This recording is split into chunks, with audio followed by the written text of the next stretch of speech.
Europe 1, bonjour. Raphaël Duchemin.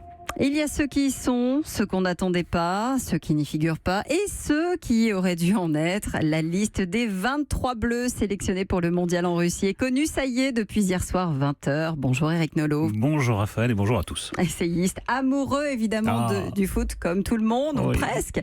Vous venez de publier « Quand la coupe déborde », Nolot refait le match, c'est Stock qui le dit en couverture. J'ai même refait les matchs, ils auraient pu être moins modestes. Il y a 11 matchs. On va en parler, mais dites-moi, ces grands moments de foot, c'est important parce que c'est un moment de communion, évidemment.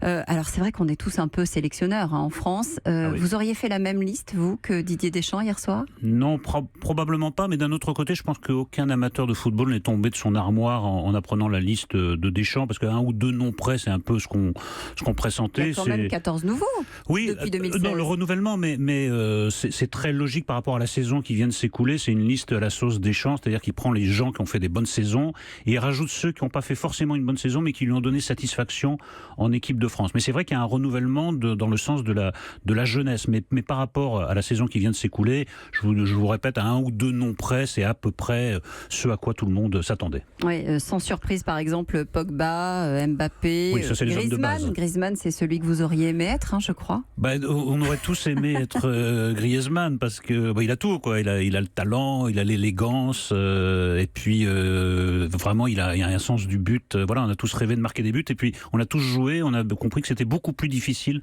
à faire qu'à voir avec Griezmann. Il y a pas mal de Marseillais dans ce groupe, Thauvin, Mandanda, Rami. Il n'y a pas Payet, blessé.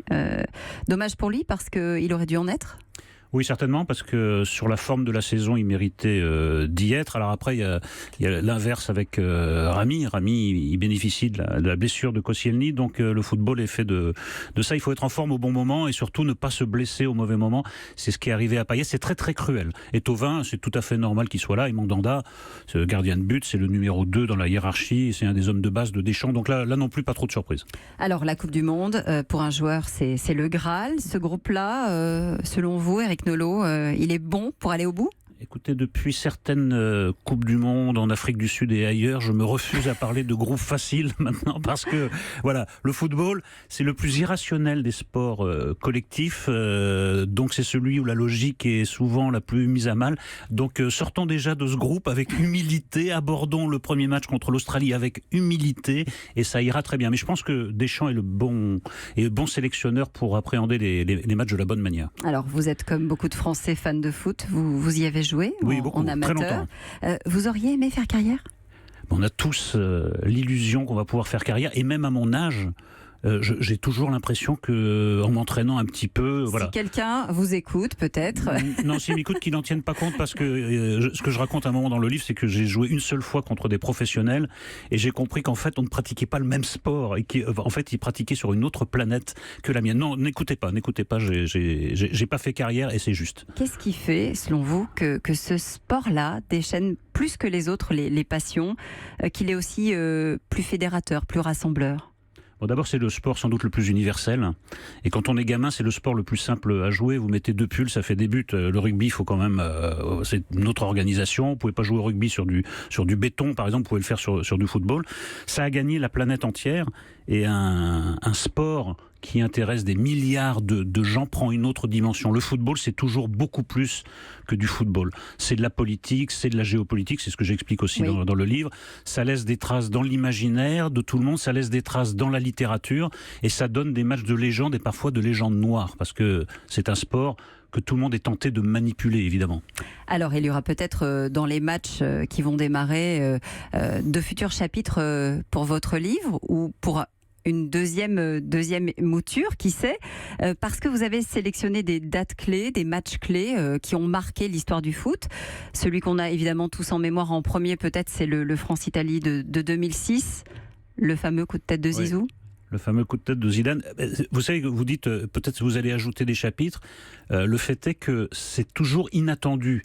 Ce qui s'est passé avec Zidane, c'était complètement inattendu. On pouvait s'attendre à tous les scénarios, sauf que le plus grand joueur français de tous les temps, sans doute avec Platini, à un quart d'heure de raccrocher les crampons, à un quart d'heure de finir cette carrière fabuleuse, allait péter les plombs et gâcher sa sortie. C'était impossible à prévoir. Et dans tous les matchs que je présente dans ce livre, parfois c'est 1 centimètre devant ou derrière la ligne de but qui fait basculer un match. C'est complètement inattendu. Donc il y a des matchs importants, mais pour qu'un match entre dans la légende, il faut un incident qui est par nature imprévisible. Un geste, un problème en tribune, une parole aussi parfois, qui peuvent changer le cours d'une rencontre. C'est le cas de Zidane, puisque oui. En fait Materazzi lui a dit quelque chose de très peu aimable et qui a eu le retentissement qu'on sait. Mais ça peut être aussi la finale de la Coupe du Monde 66, où à l'heure actuelle, on ne sait toujours pas si le deuxième but de Geoffrey Hurst est rentré ou pas dans les buts. Voilà, donc c'est des choses complètement impossibles à prévoir. C'est ce côté irrationnel qui vous intéresse aussi ? Bah oui, parce que là on entre dans la tragédie. Parce que vous faites tout, vous voyez, Deschamps explique qu'il a bâti sa liste de manière extrêmement rationnelle, scientifique, et une fois qu'on est sur le terrain, tout ce côté rationnel, scientifique peut s'effondrer en 1 seconde pour un mauvais geste, une mauvaise parole, un fait de jeu, etc. Donc c'est ça qui rend le football si passionnant. Comme ce 22 juin 1986, là on est à Mexico, la main de Maradona, que l'arbitre ne voit pas, 5 minutes plus tard, il aggrave encore le score. Ça laisse évidemment les Anglais KO. Ça aussi, c'est un fait marquant. C'est un double fait marquant, d'abord parce que l'arbitre est le seul à ne pas voir la main, ce qui est quand même curieux. Qui lui avait été signalé d'ailleurs par l'autre arbitre. Oui. Ce que je révèle, ça n'a pas souvent été dit, mais l'arbitre de touche lui a dit qu'il avait touché la balle de la main. Mais ensuite, c'est là où Maradona passe vraiment du hold-up au génie, c'est que 5 minutes plus tard, il marque ce qui est considéré comme le but du siècle. Il élimine à lui seul la moitié de l'équipe d'Angleterre, et là, il marque avec le pied. Donc une fois, une sorte de hold-up, et ensuite, le génie de Maradona. Alors, évidemment, un amateur de football vous parle comme je viens de le faire. Un amateur de football anglais a une manière un peu différente de présenter les choses, puisqu'ils ont l'impression justifiée d'une cruelle injustice. Quand on refait le match, on se rend compte que les scores, justement, auraient pu être différents suivant ce qui s'est passé, ces fameuses paroles, ces fameux gestes, sanctionnés ou pas, sifflés ou pas. Oui, et d'ailleurs, il y a un auteur que j'aime beaucoup, Jean-Philippe Toussaint, qui a une thèse que moi je contredis. Il dit le football se regarde en direct ou pas. C'est-à-dire qu'une fois qu'on connaît le résultat, c'est pas intéressant. Je suis contre. Je trouve ça passionnant de revoir les matchs, de voir à quel point les choses auraient pu être différentes, de voir à quel point tel ou tel incident a changé le cours du match et que l'histoire aurait pu s'écrire de manière vraiment opposée. Alors justement, il y a peut-être quelque chose qui va changer l'histoire, le cours des matchs, c'est l'arbitrage vidéo ? Oui, mais vous savez, je crois qu'on va déplacer le problème parce qu'il y aura des contestations sur la vidéo. D'abord parce que ça marche pas si bien que ça peut tomber en panne et qu'il y a des cas où la vidéo ne vous dit pas la vérité, ne vous donne pas la vérité d'une action. Cela dit, là où elle a une utilité, à condition qu'elle fonctionne, c'est pour savoir si le ballon a ou non franchi la ligne. Ce qui parfois reste encore une énigme, comme je vous le disais à l'instant. Voilà. Sinon, je ne pense pas que ça sera la solution à tous les problèmes. Éric Nolot, 4 juillet 54, 19 juillet 66, 30 juillet 66, 25 juin 78, 25 juin 82, j'en passe et des meilleurs. Quel est le match que vous auriez aimé jouer ? En fait, il y a une règle quand on a joué au football, quand on est amateur de football. Alors ça vaut peut-être que pour moi. Moi, j'aurais aimé jouer la finale 98 parce qu'on a gagné. Parce que le foot, c'est quand même, je regrette, l'important c'est de participer. C'est une très belle formule. Quand vous avez joué au foot, vous savez que c'est pas vrai. Moi, j'aurais pas aimé jouer le France RFA de Séville où les Français perdent finalement, sont éliminés après avoir mené. Je suis pas pour ce lyrisme, cet héroïsme de la défaite. Moi, j'aime, parce que je suis chauvin, j'aime quand les Français gagnent. Et si j'avais été sur le terrain, j'aurais aimé participer à un match où je l'aurais emporté. Et ils vont peut-être encore gagner, c'est tout le mal qu'on leur souhaite, en tout cas en Russie. Quand la Coupe déborde, c'est signé Éric Nolot qui refait le match et c'est paru il y a 2 jours aux éditions Stock. Merci d'être venu. Merci à vous. Europe 1.